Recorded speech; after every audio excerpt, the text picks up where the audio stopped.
Muy buenas noches, soy Marinale Solís. Este es tu programa La Danza de la Vida. Te recibimos en un recinto muy especial, el Museo Moderno de Arte Contemporáneo en la ciudad de Cuernavaca, Morelos, en compañía de quien definitivamente nos encontramos muy agradecidos.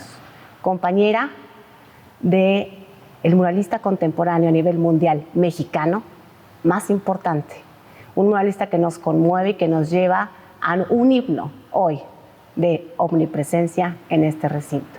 Muy agradecidos con quien hoy está con nosotros, Liliana Pérez Cano, su esposa, su compañera, madre de sus hijos y representante. Liliana, bienvenida al programa. Hola, ¿qué tal? Muchas gracias y gracias por la invitación. No, gracias a ti por estar hoy aquí. La verdad es que son tiempos muy especiales y estar en este lugar abrigados de todo aquello que nos habla de un presente continuo. Pareciera, Liliana, que el tiempo es un juego que nos invita a través de su obra en diferentes momentos, incluso los materiales que usa el gran Rafael Cauduro, un constante presente. Y desde ese presente te recibimos y te agradecemos mucho. Sabemos que significa, para el programa significa muchísimo tenerte en la danza de la vida, en el tiempo presente, junto a esta obra maravillosa que lega Rafael Cauduro. Liliana, acompañas a un hombre en el cual conoces su vida, su infancia, su trayecto, vaya, la intimidad de ser su compañera, porque a veces vemos una obra y vemos al artista, pero también estás tú. La infancia de Rafael Cauduro, compártenos un poco al respecto. Bueno, él fue el menor de 6 hermanos y él cuenta mucho que, bueno, él nace en la Ciudad de México, vivía en Polanco y estudió en el Patria, que era una escuela de jesuitas. Sí. Y él comenta en su infancia que, bueno, realmente nunca le gustó la escuela y que la manera de pasar el tiempo era, pues, dibujando y haciendo caricaturas. Él siempre narró, fue el pilón de 6 hermanos. Su hermano mayor le llevaba 19 años y el menor 8 años. Y realmente él contaba que sus papás habían cerrado la fábrica, pero un día ganaron un premio en el Novedades de una casa. Y entonces de premio, pues fueron a festejar y nació Rafael. Gran premio. Gran premio. Entonces fue el super pilón y entonces él cuenta que sus hermanos ya están muy grandes, sus papás, su papá siempre fue muy estricto, pero justo como ya era mayor, pues no le pusieron tanta atención y él creció muy en solitario y realmente jugaba solo, se hacía sus disfraces solo, dibujaba solo y se la pasaba solo usando la creatividad, ¿no? Claro, ya generacionalmente ya había un trecho. Sí. Y por otro lado, bueno, la familia de Rafael Cauduro viene del norte de Italia, de un pueblo que se llama Treviso. Sí. Y la familia traía toda esta tradición italiana y el papá siempre fue amante del renacentismo italiano.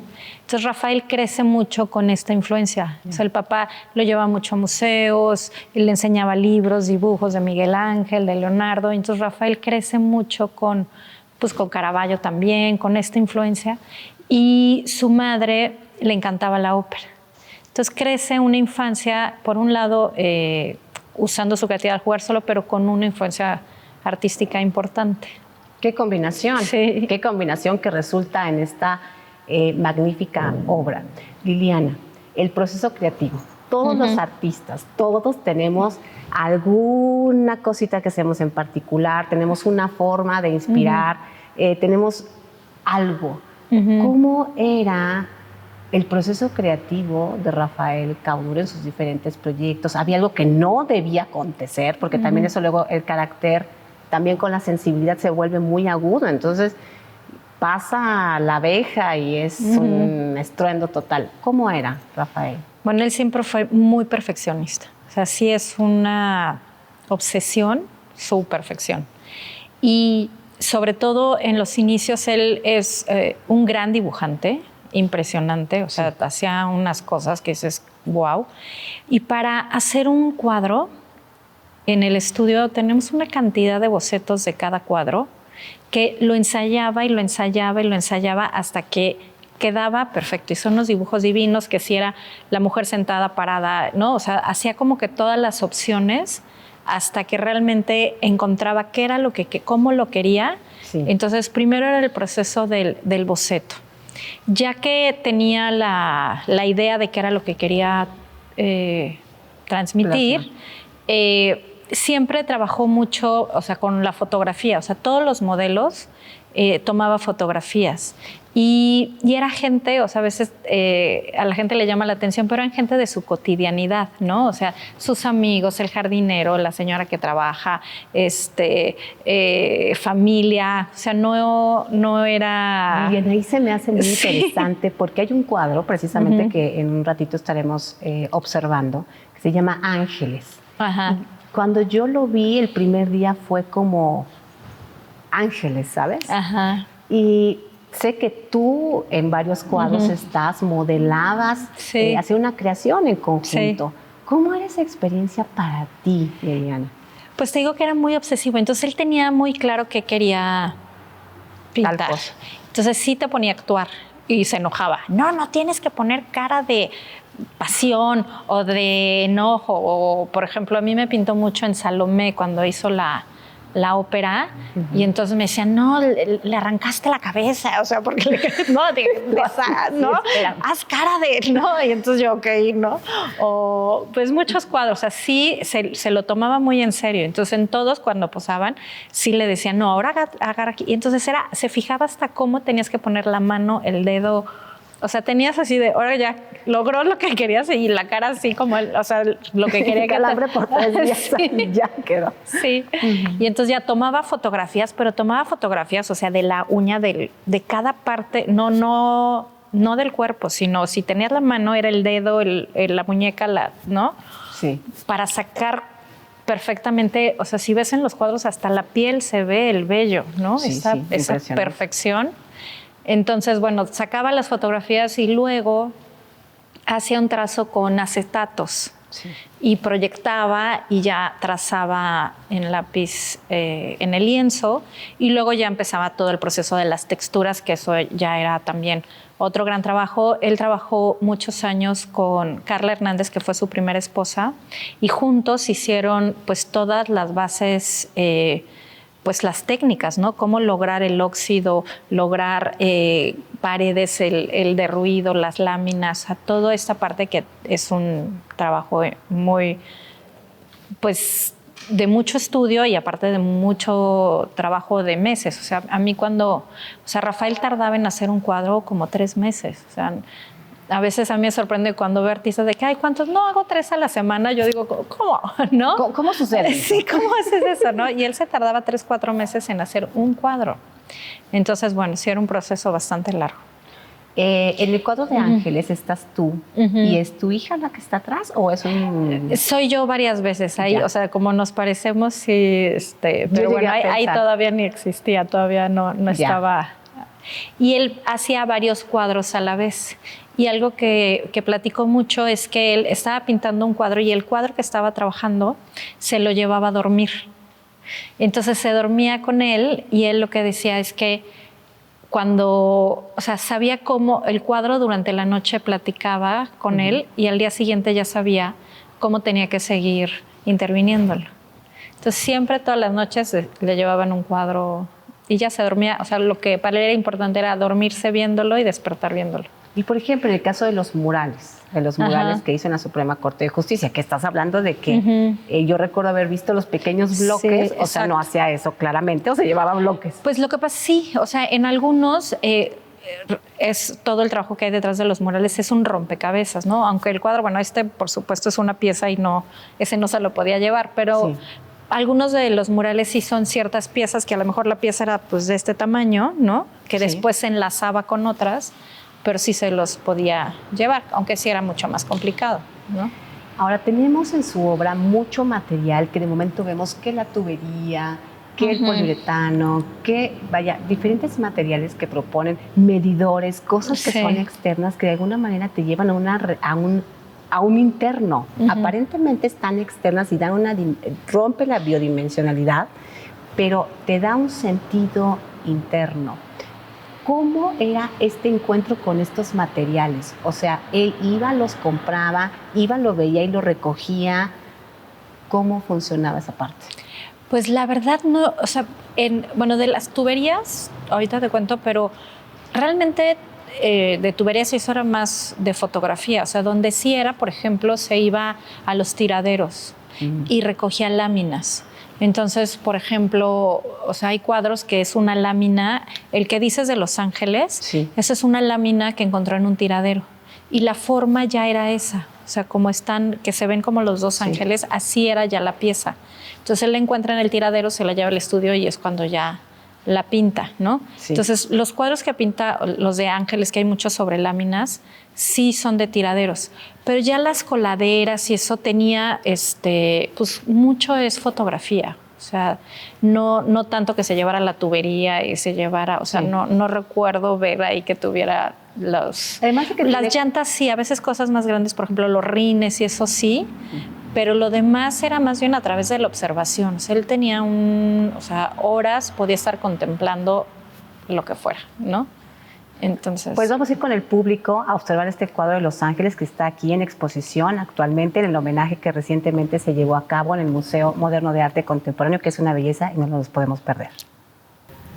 Liliana, dos ángeles, que bueno, aquí nos hablan de dos ángeles y nos estabas explicando que realmente son tres. A ver, cuéntanos un poquito. Bueno, de entrada este es el cuadro que te cuento que lo encontró en un tiradero y lo increíble es como esta parte de la creatividad que encontró, esta forma sí es la lámina. Sí. Y luego él pues se le ocurrió pintar Los Ángeles, pero sobre todo este fue de los primeros cuadros que él empezó a experimentar con pintar sobre lámina. Tuvo unos intentos antes y la pintura absorbía la lámina. Ya. Entonces no le salía, y es lo que te digo de su obsesión, o sea, ensayaba hasta lograr lo que quería. Y este es de los primeros cuadros, y es más, en esa época se lo quisieron comprar, y le decía, es que yo no sé si en 20 años va a seguir así, ¿no? O sea, si la pintura no fue absorbida por la lámina, y bueno, ya tiene más de 20 y tantos años y queda claro. Funcionó la técnica. Y bueno, y por otro lado, en esa etapa, estamos hablando del 94, 95, Rafael tuvo una exposición en Bellas Artes muy importante que se llamó De Ángeles, Calvarios, Calaveras y otras calamidades. Sí. Y el tema eran Los Ángeles. Y para él, los ángeles son ángeles terribles, ángeles castigadores, ángeles ejecutores del poder. O sea, él dice que no es el ángel bueno de la guardia, sino son ángeles que vienen según la Biblia, que vienen a ejercer el poder de Dios. Sí. Entonces él los pinta medio un poco diabólicos, ¿no? O sea, no son ángeles... Es diferente, fuerte, hasta cierto punto. Entonces, bueno, estos son dos ángeles, pero si te fijas aquí en medio, hasta se ve como los dientes, ¿no? Como una quijada, que es la tercera vez. O sea, se está como duplicado y está el otro ángel allá. Y bueno, la verdad es que la interpretación es abierta, que eso es lo increíble de su obra. Él siempre decía, cuando le decían, cuéntame qué quisiste transmitir, me dijo, no, cuéntame tú qué ves, ¿no? Porque cada quien puede contar su versión, ¿no? Yo te puedo decir lo que yo creo de este cuadro, pero él lo abría a que la gente realmente pudiera percibirlo y obtener su propia conciencia, su percepción de lo que había visto. Que además en la obra de Cauduro, o sea, vemos otras obras, como lo tenemos aquí a la derecha, que tienes esta serie de Calvin Klein, que prácticamente tienes material que yo cuando lo vi dije, por supuesto que es ladrillo. Ajá. Y dije, no lo puedo tocar, pero qué tentación tengo. Y finalmente es poliuretano. O sea, cómo hace toda la creación, incluso que se vea viejo, que se vea como cemento y que se vea deteriorado. Sí, por ejemplo, él hizo una serie muy importante que se llama la serie de Calvin Klein, y bueno, eso tú lo puedes cargar así con las manos, por dentro es como un tipo hula espuma, ¿no? Sí. Y ya por fuera él hace toda la textura con arenas, con pigmentos, con pues muchos materiales, y logra hacer este efecto. Y en particular, esta serie que es de Calvin Klein, él hace una comparación entre la publicidad y la iglesia. Y él dice que al final los dos lo que buscan es tener más adeptos. La publicidad comprar más y la iglesia pues que haya más creyentes. Y los dos lo hacen a través del sacrificio, de victimizar a alguien, ¿no? En este caso es Cristo, y en el otro caso de la publicidad, pues ponen como a un hombre enseñando el pecho, ¿no? Pero él comentaba, en esa época él vivió en Nueva York y decía que en todos los pósters que había esta publicidad, la gente lo grafiteaba, lo crucificaba, lo rayaba. Entonces, ¿cómo es esta relación entre la iglesia y la publicidad? Siempre con esa parte de pensamiento crítico, sí. Siempre con eso, porque a veces puedes decir, está criticando, no, te está invitando a que pienses. A que te cuestiones. Y de alguna manera, invitarte a que te cuestiones te da un espacio conciencial muy diferente. Eso es lo que ha pasado ahora que estamos en esta sala. Tuve el privilegio, la casualidad, no sé, de recorrerla sin nadie. Y literalmente dije, estoy en un mundo presente, pero a la vez paralelo. Y lo menciono porque, por ejemplo, aquí si vemos, hay como rayones que a lo mejor a la distancia no se perciben, pero, por ejemplo, dice luz y aquí hay un rostro y hay como muchos detalles que pareciera que hablan del paso del tiempo y de algo como casual, pero ahí estuvo, pero está rayado, pero está viejo, pero está roído, pero está desgastado, ¿no? Este paso por el tiempo que de alguna manera, con todo el respeto, lo hace presente. Lo hace. Yo dije, ¿cómo le llamaría a la entrevista del día de hoy? Y para mí, desde el día 1 que crucé por esta puerta, y hoy lo es un himno a la omnipresencia. Ay, qué lindo. Un himno a la omnipresencia. Liliana, tenemos dentro de esta sala una parte muy importante. Rafael Cauduro, yo la primera vez que lo vi con su hija, siendo yo hija. Ajá. Y mi padre me dijo, mira bien, porque es Rafael Cauduro. Y creo que mire bien muchos años después, y estoy hoy aquí. Y me conmueve decirlo porque esperaba a su hija alrededor de este parque de diversiones, alrededor de las carcachitas. ¿Cómo cambia?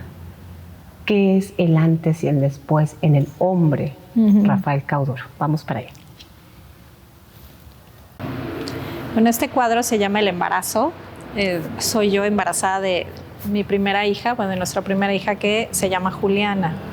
Y bueno, la historia en cuanto a lo que cuentas antes y después, Rafael se casó, tuvo un primer matrimonio y él decidió que no quería ser padre, que le gustaba tanto pintar que creía que iba a ser un mal padre y que los hijos le iban a quitar como la atención para seguir pintando, ¿no? Y es más, hasta sus amigos le decían Herodes porque según él no le gustaban los niños, pero la verdad es que era muy niñero, o sea, era muy irónico. Entonces, bueno, después se separa de su primera esposa, muchos años después me conoce a mí y yo era muy joven y lo conozco y bueno, empezamos a tener una relación y él me decía, no, es que yo no quiero tener hijos. Y yo en ese momento, pues a mí era muy joven, no estás pensando como en eso, ¿no? Esa parte. Pero ya después la relación avanzó y le dije, oye, en un futuro, todavía no, pero yo sí quiero ser mamá. Y me dijo, bueno, pues a mí no me importaría, ¿no? Entonces nos fuimos a vivir a París un tiempo. Y en París, pues, me embarazo de Juliana. Llegó el amor. Sí.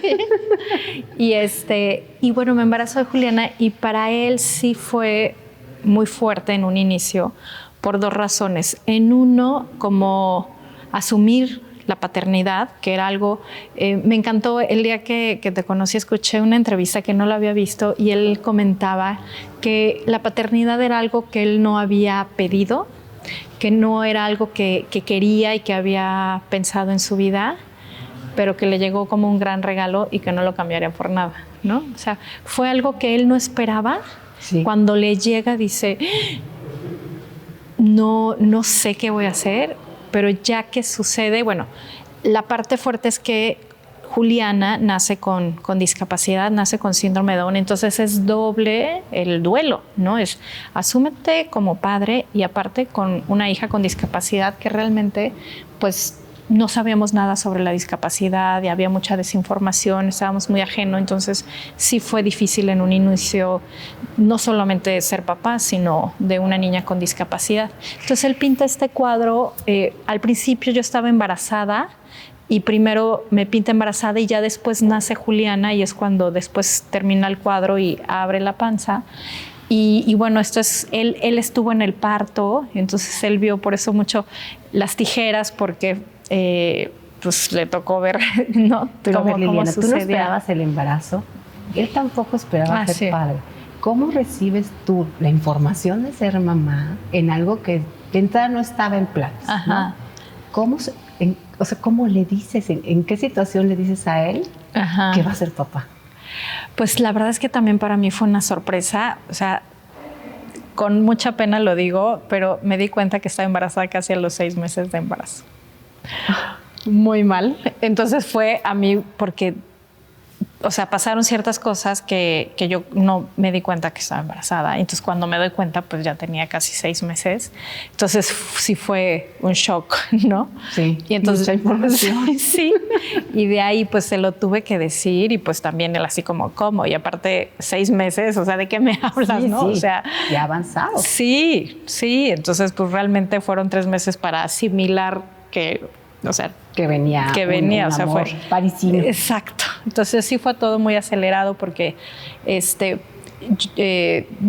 estábamos en Europa, y entonces pues yo me regresé ya casi a los 8 meses de embarazada aquí a Cuernavaca. Llegamos, nos casamos y al mes nació Juliana. Entonces sí fue como mucha... Sí, muy rápido, sí, muchas cosas juntas. Sí, y entonces luego nace, y con la discapacidad sí fue así de que ¿Cómo funciona esto, ¿no? ¿Él te acompaña durante? Sí, la verdad es que yo quería tener el parto natural en la casa. Entonces hicimos todo el trabajo con una partera. Sí. Y la idea es que naciera en la casa, y arreglamos todo para que sucediera así, pero justo pues Juliana venía complicada, y entonces nos tuvimos que... Era un riesgo. Ya empezó a ver, o sea, ya llevaba muchas horas de trabajo de parto, y ya empezó a ver como un problema, y nos tuvimos que ir de emergencia al hospital. Sí. Y sí, como película, así de en la camilla, y no fue así, de verdad de película. O sea, ya la niña viene, ya permiso, ahora. Sí. Entonces yo me acuerdo que llegan de, no, espérate, apúrense, ¿no? O sea, de que tenían que arreglar la camilla y todo, pero bueno, finalmente la verdad es que Juliana nació bien, o sea, no tuvo, aparte pues con discapacidad, pero no tuvo otra complicación, ¿no? Y pues bueno, ya cuando recibimos la noticia, pues sí fue difícil, porque no es algo que esperábamos, pero con el tiempo, la verdad es que Juliana es una niña divina, ¿no? Y nos fue enamorando, o sea, tiene unos ojos divinos, con su sonrisa, era muy... Rafael siempre decía que olía a florecitas, y sí. O sea, a mí a veces me preguntaban, oye, ¿qué perfume le pones? Y yo no le pongo, es que huele bien bonito. Y era una bebé muy linda, muy bonita. Entonces, pues nos fue enamorando, y lo fue enamorando a él, y pues bueno, lo convirtió en un gran padre, como tú lo viste jugando ahí con sus hijas, y siempre pues se convirtieron en su prioridad, ¿no? O sea, todo...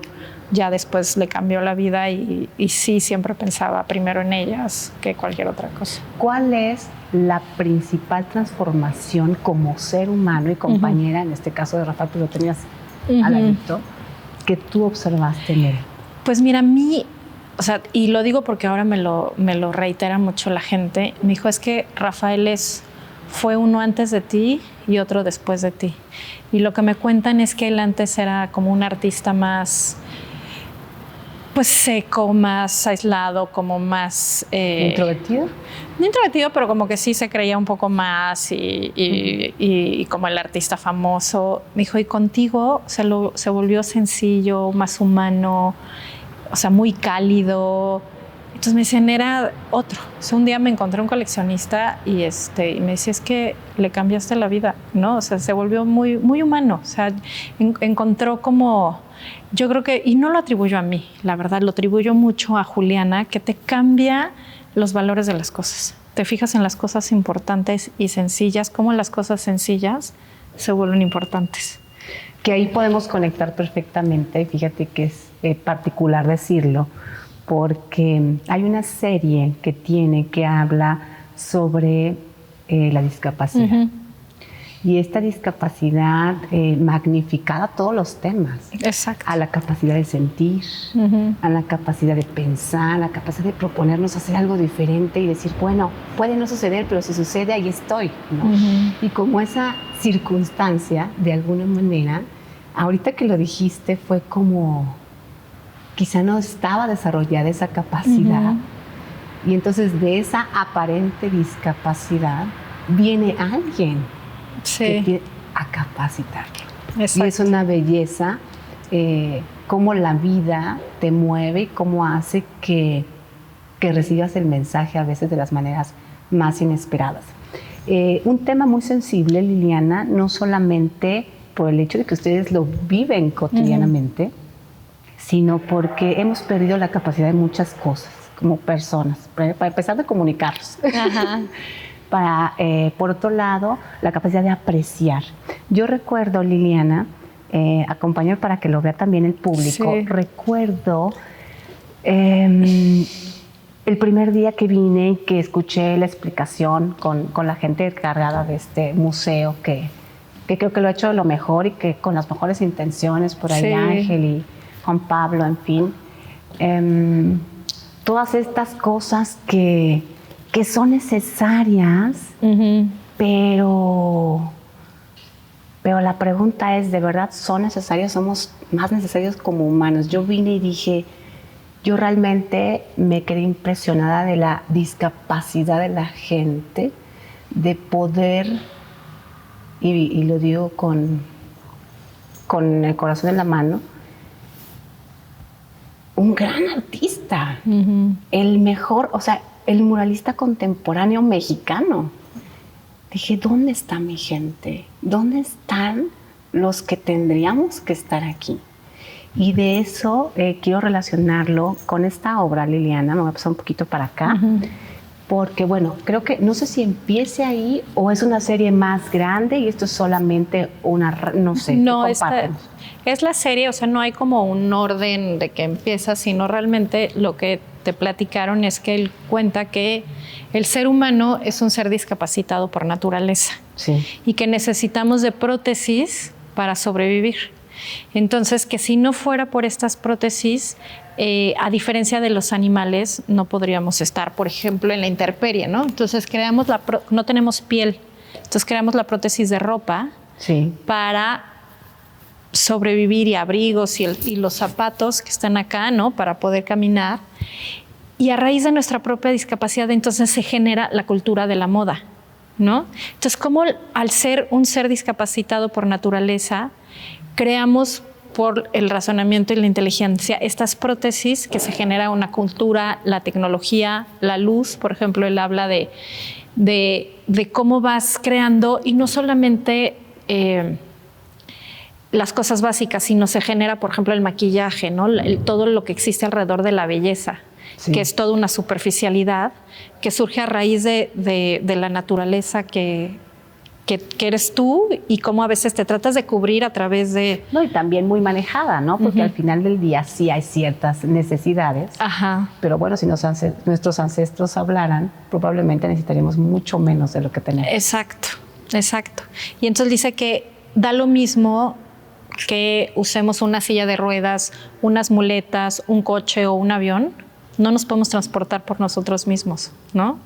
Entonces esa es parte de nuestra naturaleza y nuestra misma discapacidad, y creamos la tecnología. Entonces habla un poco de eso, pero por otro lado habla que es de ese cuadro de allá. Él le llama la discapacidad, el de hasta allá. La discapacidad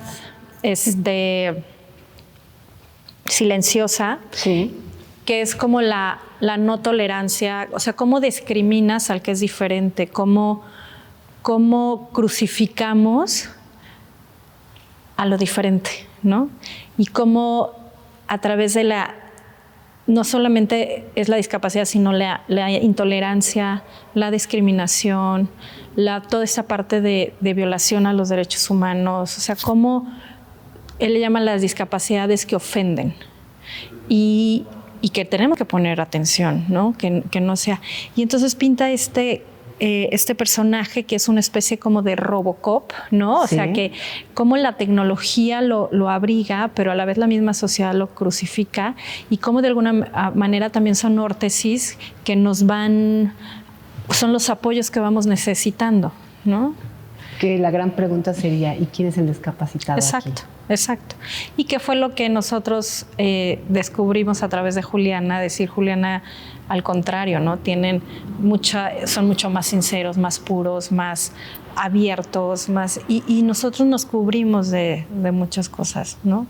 Y tratar igual a quien sea, ¿no? O sea, es algo que aprendimos, ¿no? Independientemente de la condición que tenga, física, económica, social. O sea, ¿qué derecho tenemos nosotros a diferenciar, ¿no? Sí, un artista totalmente actual, un artista que tuvimos la oportunidad de estar en la Suprema Corte de Justicia, en los murales. Liliana, yo no sé qué sea para alguien que imparte la justicia llegar todos los días ahí y recorrer las escaleras. Sería un clamor de mi conciencia cada paso que dé. No sé cómo lo viva la gente ahí, porque también la costumbre puede ser traicionera, ¿no? Pero esta parte del artista, ¿cómo la vives tú? ¿Cómo la ves tú del artista que habla, que dice verdades y que propone cosas que suceden? ¿Cómo lo vives? Sí, la verdad es que él siempre fue brillante. O sea, siempre se cuestionaba todo, observaba a la gente, analizaba y siempre como muy sensible a las vulnerabilidades de cualquiera, ¿no? Fue muy sensible a ti, ¿eh? A tu vulnerabilidad en su momento con pues, la llegada de esta pequeña, ¿no? Sí. Seguramente debe haber sido, no sé, no alcanzo ni siquiera a imaginarlo, pero sí puedo palparlo. Y ahora que te estoy escuchando y el público te está escuchando seguramente mucho más, ¿no? Sí, que nos invita sensible. también a ser sensibles a otros casos similares. Exacto. Su dibujo, Liliana, es una cosa alucinante, alucinante. Yo veía las rayas y decía, es que ¿cómo este trazo? ¿Qué tanta importancia se le ha dado al dibujo de Rafael Cauduro? Pues yo creo que empieza a darse la importancia. No sé, para él el dibujo es chistoso porque para él el dibujo era como, ¿no? O sea, sí, lo vemos aquí. O sea, yo recuerdo, por ejemplo, bueno, ahí hay dibujos de que estábamos, o sea, literal, hay un dibujo abajo que estaba, yo me acuerdo cuando lo estaba haciendo, estábamos en Acapulco, yo en el chapoteadero en un hotel cuidando a las niñas y él sentado en una palmera dibujando, ¿no? Y ves el dibujo, o sea, como que para mí era normal, ¿no? Sí. Pero ahora digo, híjole, ¿en qué momento hice ese dibujo, no? O sea, él todo el tiempo cargaba un cuaderno y si ibas a un restaurante y en lo que traían ya estaba. Así él estaba dibujando, si estaba, o sea, era como diario, era como todo el tiempo. Para él era parte de su cotidianidad. O sea, él mismo yo creo que no le daba esta relevancia que tiene. Y a mí, yo tampoco, la verdad, creces con alguien que todo el tiempo está dibujando y ya se te hace normal, ¿no?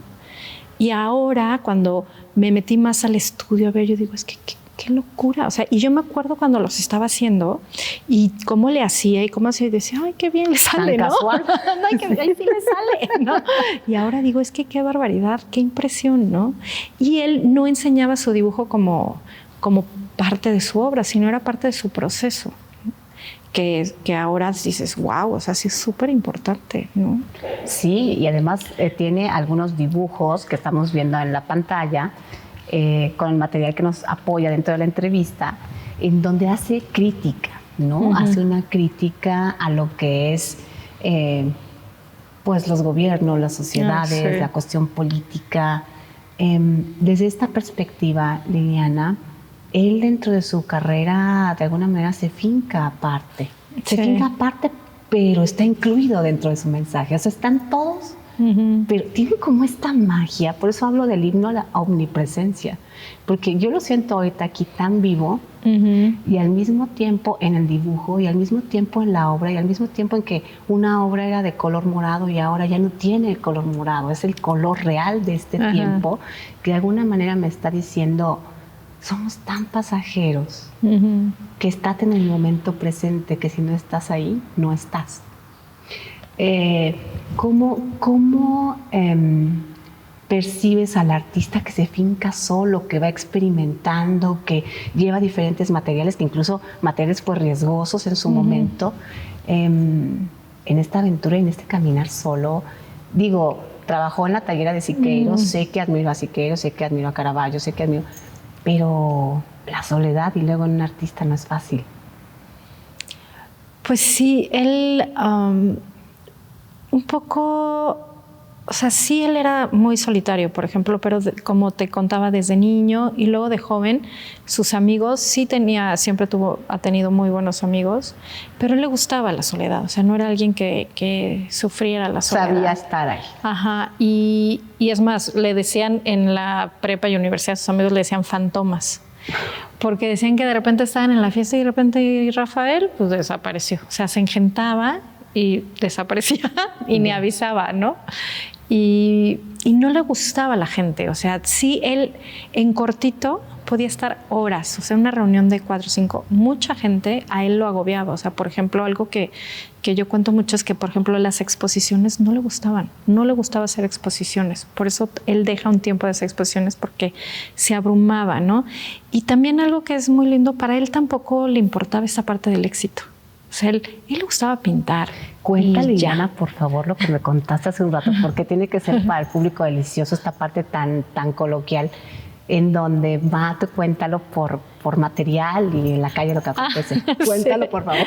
Es que él, pues no se vestía, bueno, cuando tenía compromiso se vestía muy bien, pero en su vida cotidiana pues traía sus jeans todos rotos, pintados, y siempre traía una como playera blanca, pero toda rota, manchada, y con eso limpiaba los pinceles, y no le importaba, y de repente ve por las niñas y se iba así, no, así iba a todos lados, y entonces él contaba una vez que salió a la calle a comprar thinner.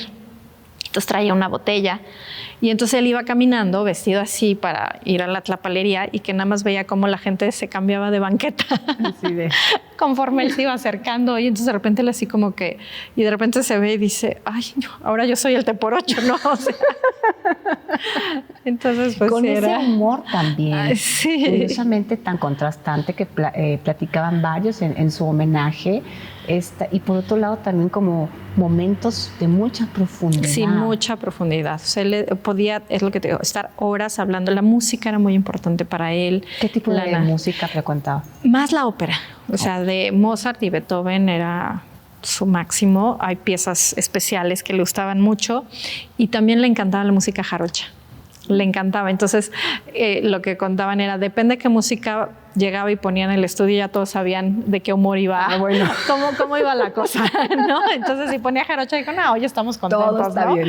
Ponía Beethoven, le encantaba el Requiem también el Requiem de Mozart, y bueno, decían, ok, no, nos vamos con cuidado.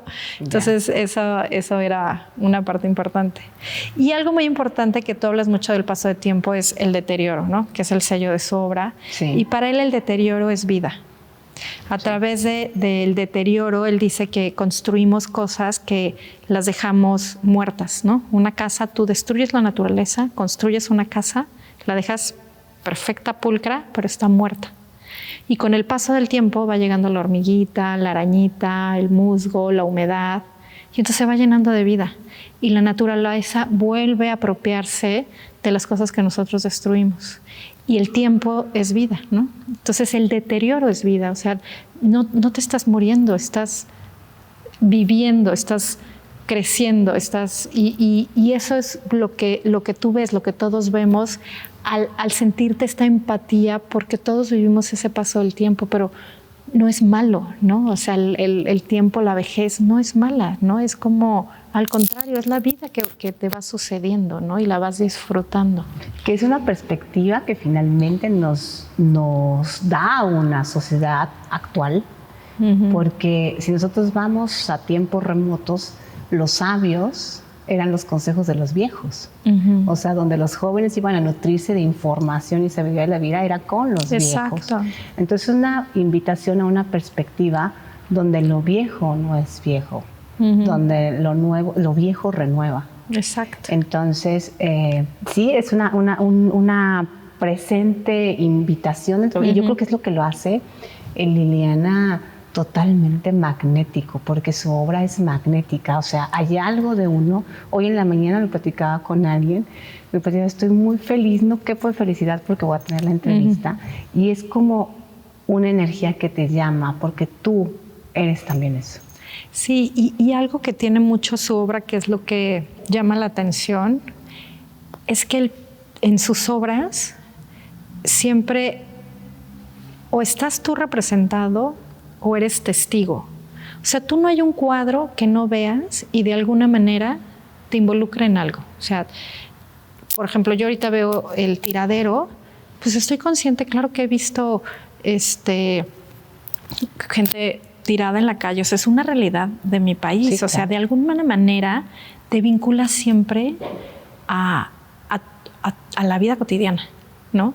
De alguna manera o eres un observador pero estás presente, o de alguna manera lo sufriste o lo viviste y es parte de ese mundo que él pinta, y por eso te jala, te hace un testigo omnipresente, como tú dices. El himno a la omnipresencia. Vamos a ir a algo que me parece conmovedor, Liliana, y que creo que para el público también lo puede ser.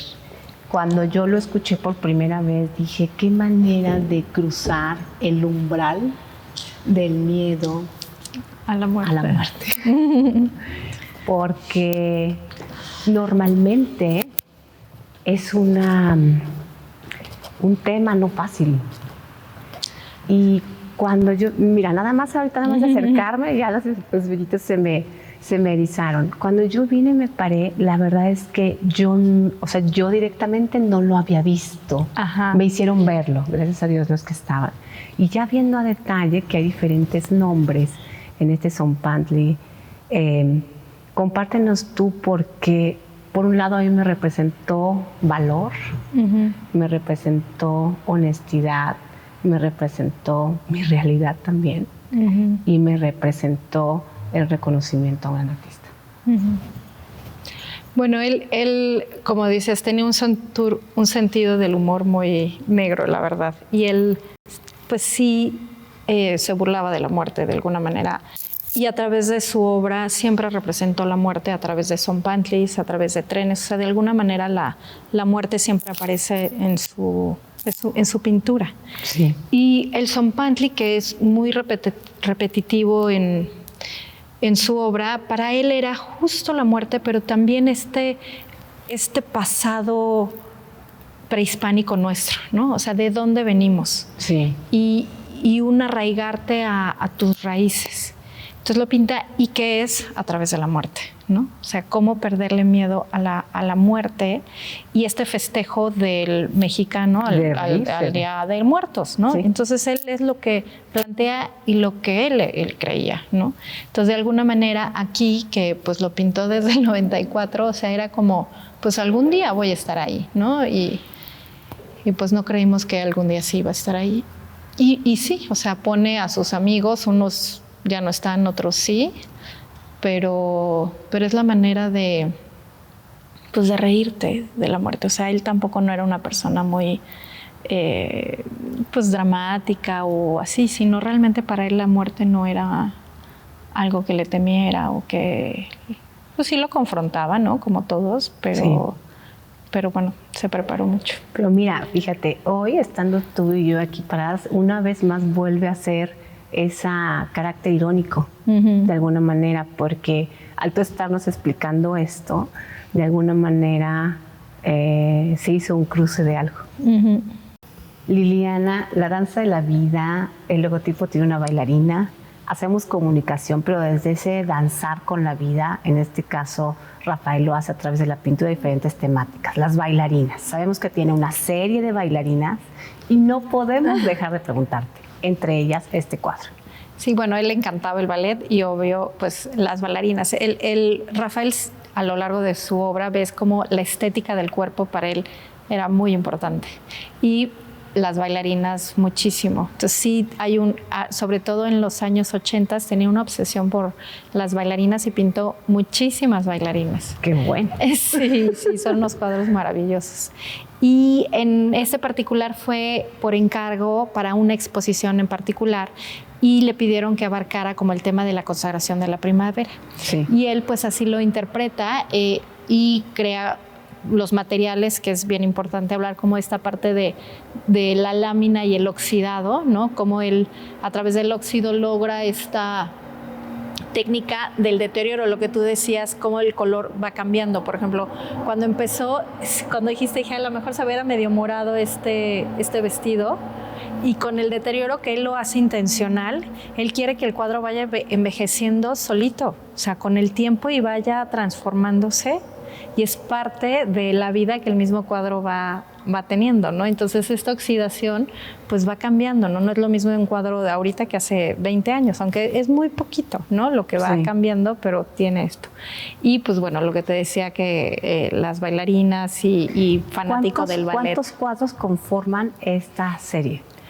Híjole, no lo sé, porque este viene siendo más de los 90s, y cuando hace la serie de bailarinas es los 80s, que yo todavía no lo conocía, pero han ido surgiendo, ahorita han ido apareciendo muchos cuadros de bailarinas, y sobre todo al inicio, que es el cuadro de ella, en una etapa en donde él está buscando un poco su sello, su propio estilo, pinta mucha bailarina.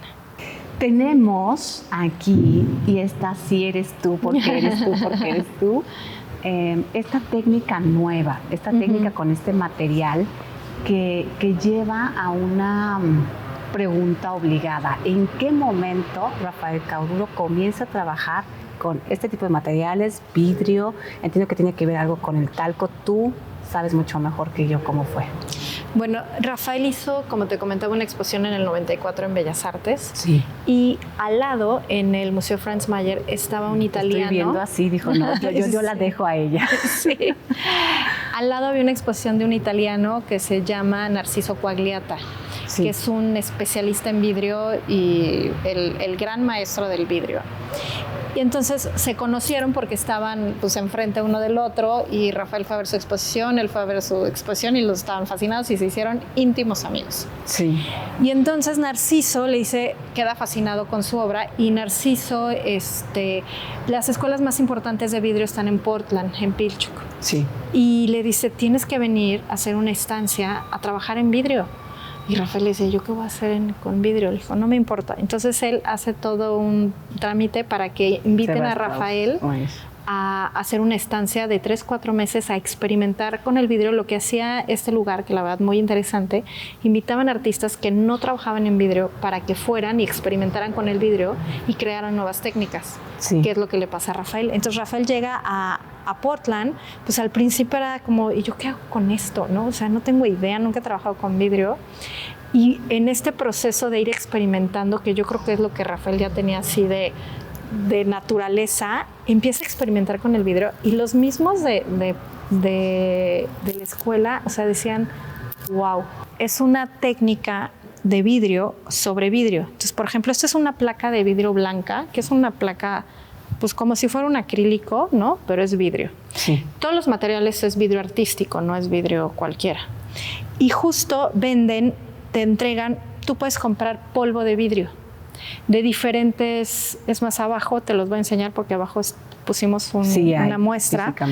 Hay polvo de vidrio que es polvo, o sea, como la basura, como el polvo que barres de ese grosor, y hay como cristales también, de todos los colores que quieras. Entonces lo que hacía Rafael es, sobre la placa de vidrio, echaba el polvo de vidrio. O sea, tú echas el polvo y con diferentes pues pinceles, herramientas finas, iba quitando el polvo y lo horneaba. O sea, por ejemplo, imagínate aquí, echa el polvo y va formando la uña con puro polvo. Como en los papiros también. Ajá. Entonces va quitando y va haciendo para dar pues así, ¿no? La piel, y entonces lo metía, o sea, y lo horneaba y salía, ¿no? Y le volvía a echar más polvo y perfeccionándolo y volvía a meter al horno. Entonces el polvo de vidrio se fusiona Es como ir pintando polvo sobre polvo. Polvo sobre polvo. Pero llegar a esta perfección de puro polvo, o sea, yo sí digo, wow, o sea, no es pintura, no es ninguna, porque me dicen calcomanía, no, o sea, sí, o sea, lo tocas es plano, o sea, es una sola pieza que se fusionó con el vidrio. Entonces sí ves, por ejemplo, aquí el pelo, ¿no? O sea, echa el polvo y con un palito pues va haciendo la forma y lo mete al horno y se funde, ¿no? Lo que sí era que era muy chistoso porque tenía la placa en el estudio y no sé, la distancia era de aquí al horno. Sí. Entonces era polvo. Entonces imagínate, respiras tantito, o sea, era de, ay voy, no se mueve nadie, o sea, cierren ventanas, todo, y era así de, o sea, llevarlo porque era vil polvo, o sea, cualquier cosita se movía. Y la forma en que lo tiraras tendría que ver con el resultado final. O sea, pues habría que tener, digamos, buena mano. Sí, no, pues ahí sí tenía muy buena mano. Y ahí lo iba haciendo. Esta es una técnica que es impresionante, que es vidrio fusionado, que se llama. Bueno, Rafael era fanático de los coches toda la vida y le encantaba coleccionar coches deportivos y participaba en rallies y en carreras y era su fascinación. Entonces se compró unos coches, dentro de ellos tenía que es un Z3, sí. Y participábamos en rallies y hacían carreras de México a Acapulco y bueno, él era el más feliz. Ya teníamos a Juliana, ¿no? Sí. Y bueno, de todos modos era como muy riesgoso y ahí andábamos. Ahí van los tres. No, bueno, Juliana no, porque ya era demasiada inconsciencia, porque aparte caben nada más 2 en el coche. Ya. Entonces, pero bueno, siempre fue su fascinación los coches y las carreras y todo esto. Presentes en su obra todo el tiempo. Sí. Y una vez íbamos de Cuernavaca a México. Su mamá estaba muy delicada y y bueno, pues salimos en la carretera y a la altura de Tepoztlán, como en esa, el coche se patinó, veníamos en este coche, dio muchas vueltas, nos estrellamos contra un muro, luego contra otro, luego llegó otro coche, luego llegó otro coche, o sea, no fue un accidente terrible, o sea, sí es como el peor accidente que yo he tenido también, y pero afortunadamente pues no nos pasó nada grave, o sea, raspones y cortadas y ya, pero salimos ilesos. Qué bendición, y los demás también, o sea, no hubo nada grave, pero pues llegó la ambulancia, nos empezaron a checar y pues sí fue el coche pérdida total. Y ahí, cuando me empiezan a checar y todo, se dan cuenta que estoy embarazada de mi segunda hija. ¿Qué historia, Liliana? Los 2 embarazos. Sí, claro. Y entonces, pues sí fue doble fuerte. Impacto, qué bendición, que no te pasó nada. Sí, la verdad, sí. Y entonces para Rafael fue súper fuerte porque, o sea, estuvimos a nada de la muerte y pues enterarnos ahí que íbamos a tener otra hija. Y luego para él fue como entender que no podía seguir jugando a las carreras, ¿no? Que ya tenía 2 hijas, que ya era papá, que ya era responsable y también al poco tiempo, o sea, su mamá falleció. Entonces, como que para él fue la muerte, o sea, fue esta parte del duelo de decir, ya, los coches no pueden seguir en mi vida, ¿no? Y sentir la muerte, ¿no? Entonces, pues por eso este cuadro es muy importante. Qué historia, Liliana, no podemos recibirla de mejor forma. Quiero que tomes, por favor, soy amante de los pies. Ah, sí. ¿Qué pies? Las venas, las uñas, la caída del pie es perfecta. No, es genialidad. Hay una conexión con algo más que... ¿En qué creía Rafael, Liliana, y qué creencias compartías con él? No específicamente tiene que ser una deidad, pero en qué cosas creían, qué cosas compartían como creencia. Pues no, realmente él, o sea, tuvo una educación muy católica, pero nunca lo practicó, ¿no? O sea, sus papás fueron muy católicos y la mamá como que sí lo presionaba, pero él realmente no nunca... Y no creía en nada en específico, ¿no? Era más bien como mucho de la naturaleza, mucho de la observación. Podía estar horas viendo un atardecer. O sea, ya era de, ok, vamos a ver el atardecer, era 3 horas, porque el atardecer no es solamente cuando se mete el sol. Para él, el momento en que se mete el sol, empieza la fiesta. Y de ahí te tenías que esperar hasta que oscureciera completamente y se iluminara la primera estrella o el primer foco o el primer faro. Entonces eran como 2 horas que a veces era muy lindo, pero a mí yo era de no, porque normalmente en los atardeceres en la playa es la hora que salen todos los moscos y a mí me devoran. Entonces me decían, vamos a ver el atardecer y yo decía, ok, ¿no? Entonces ya me tenía que cubrir toda, pero era poder, y era un agasajo, porque ver un atardecer con él era horas de entender los colores, y te decía, mira cómo está el azul plumbago, que no sé qué, y mira cómo se transforma, y mira el rojo, y ve cómo salen los morados y los rosas, y te hacía una descripción que te transportabas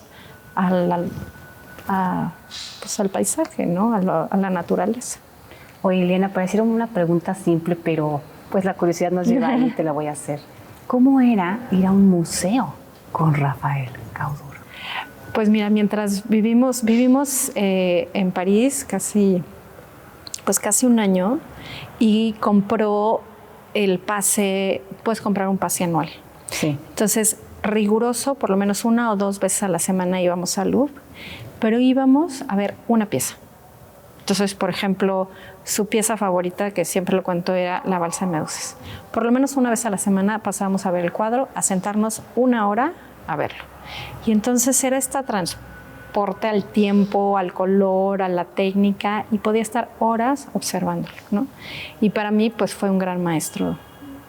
Mis clases de historia del arte ahí las tuve, y me enseñaba, ¿no? Me enseñaba a comparar de, mira cómo era la Edad Media, cómo va evolucionando, cómo el Renacimiento, cómo van metiendo luces, contrastes, o sea, por qué cada artista estaba ahí, ¿no? La importancia de por qué ahí estaba Leonardo Caravaggio.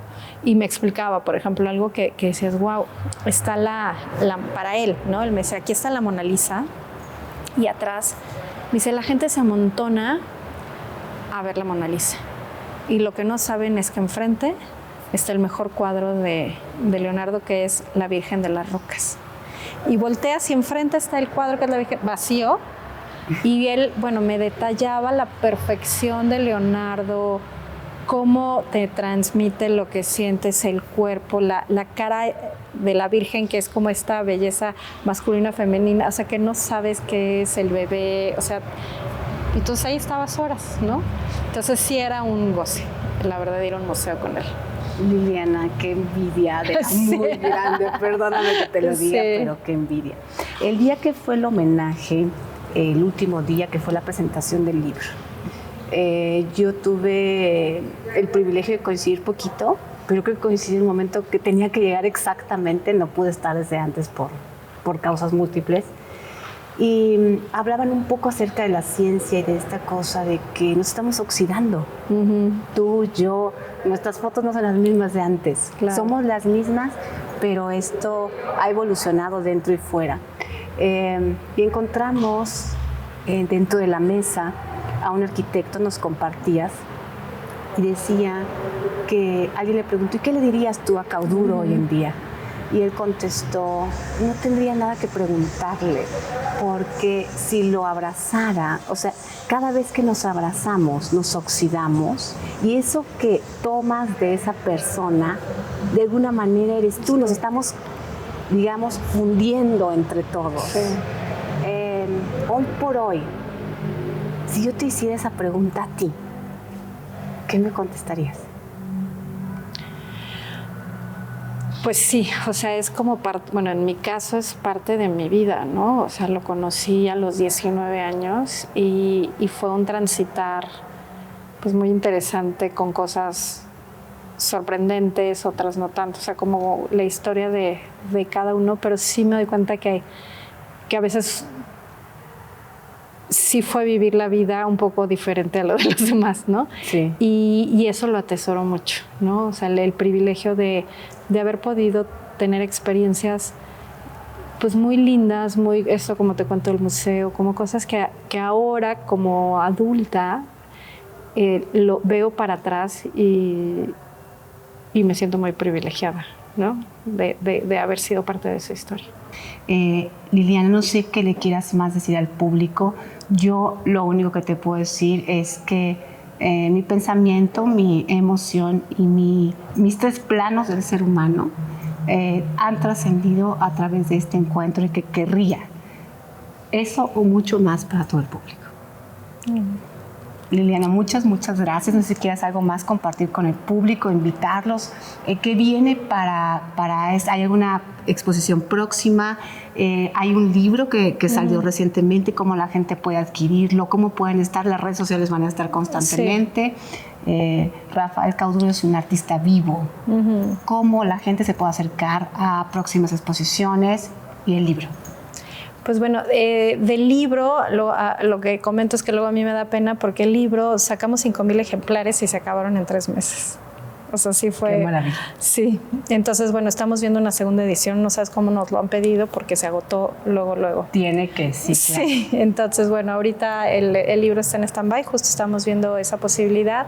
Bueno, la exposición queda una semana más aquí. Ojalá la gente se anime a verla estos días. Es el último fin de semana. Y bueno, de aquí la exposición, el plan se va a Guadalajara, pero para el próximo año. Sí. Y ahorita realmente va a haber exposiciones pequeñas en galerías y cosas así. Y bueno, lo que estamos ahorita haciendo es que queremos la casa estudio de Rafael Cauduro, lo queremos como abrir a visitas privadas, sí, para que la gente pueda conocer su estudio. Ya te avisaré cuando ya lo dejemos listo y hacer un programa sobre el espacio donde él vivió y trabajó. Será un honor, recorrer. Creo que esos pasillos donde sus pies pasaron, donde sus manos crearon, donde su mente debe ser, no sé, cada muro seguramente tendría que contarme alguna historia o sugerirme al menos. Así que es Rafael Cauduro, un cauduro es un cauduro. Y definitivamente ha sido un placer esta noche en el programa La Danza de la Vida llevar para ti esta edición, este programa en honor a quien honor merece, Rafael Cauduro. Muy buenas noches, Liliana. Muchas gracias al público por estar esta noche con nosotros.